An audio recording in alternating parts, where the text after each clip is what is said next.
좀 전에 그 일본 외교에서 배워야 된다라는 말씀을 하셨는데 유달리 그 나원내 대표의 정치 이력을 보면은 좀 친일 논란이 되게 많습니다. 그 초선 때 자위대 방문 행사 방문 실패 사건 뭐 이렇게 볼 수도 있겠고요. 그 다음에 최근에는 반민 특위가 국론 분열의 특위였다.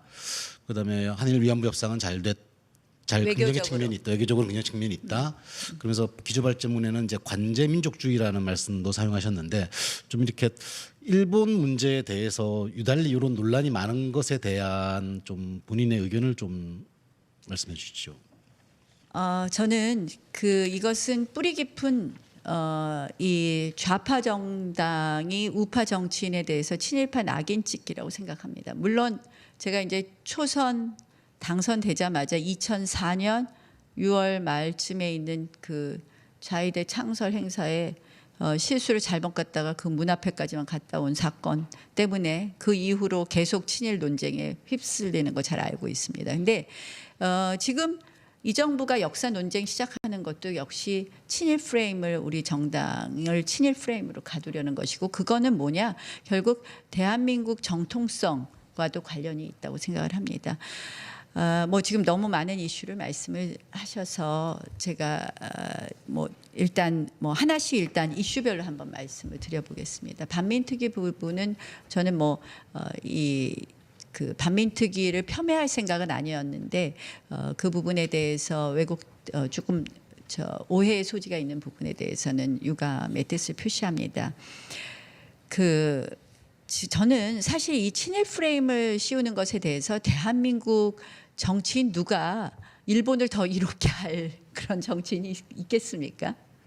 이거는 결국 계속 이 우파를 이 친일 프레임으로 가두는 것인데요.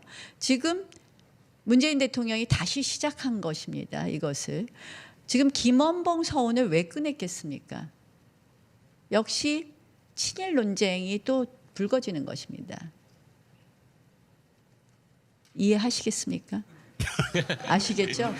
왜 이것으로 가느냐. 결국 이 정부 들어서서 제일 처음 한 것이 중국 가셔서 정율성 작곡가를 훈장을 줘야 그 한중 사이에 가장 우호적인 어떤 우호 인물의 상징으로 이야기했습니다.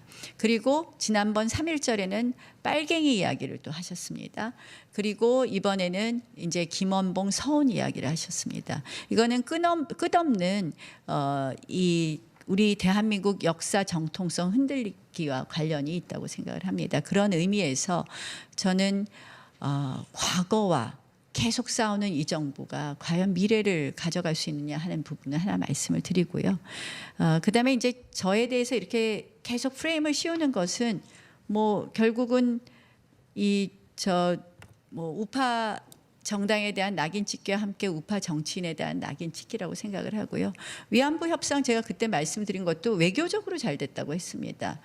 근데 지금 보니까요. 어제 이 정부가 똑같은 거 하고 있어요. 위안부 협상의 문제점 두 가지 말했습니다. 이 정부가 우리를 공격할 때 뭐라고 했느냐. 피해자 의사 확인하지 않았다. 두 번째 왜 재단이라는 거 만드냐 했어요. 강제징용 재단 만들자고 어제 하시대요. 피해자 의사 확인 안 했다고 오늘 언론에 나오대요. 똑같습니다.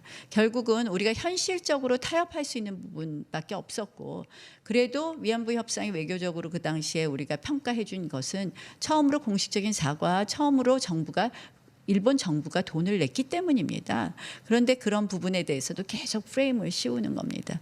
프레임 씌우는 것의 끝판왕은요. 제가 좀 표현을 그렇게 썼는데 이번에 제가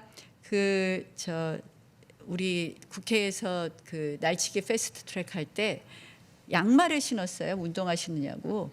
근데 양말을 우리 수행실장이 갖다 줬는데 그냥 전 무신고 신었죠. 제가 양말 하나 구해오라 했더니 하나 갖다 줬더라고요. 근데 거기에 이 캐릭터가 그려져 있는데 제가 이렇게 발등을 좀 운동화가 덮으니까 안 보여질 줄 알았는데 누우니까 그게 캐릭터가 그대로 보여졌는데 그게 일본 만화 캐릭터라고 합니다. 쿠마몬.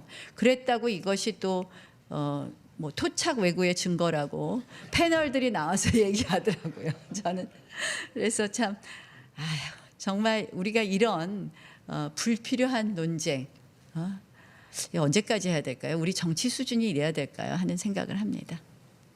제가 한 가지 더 말씀드리면 제가 독도에 한번 갔다 왔다고 일본에서 또 반일 정치인이라고 들어오지 말라고 한 적이 있습니다. 그때 사실은 제가 독도에 간 적이 있었는데 그리고 2주 후에 일본을 방문해서 그 당시 이제 관방장관하고 면담이 잡혀 있었는데 관방장관 측에서 굉장히 예민한 데니까 좀 이번에는 오지 말아달라 그래서 제가 그 당시에 좀 일본 방문 일정을 미뤘다는 말씀도 드립니다. 그래서 일본에서는 반일 정치인, 한국에서는 친일 정치인이니까 제 정체성을 잘 모르겠습니다.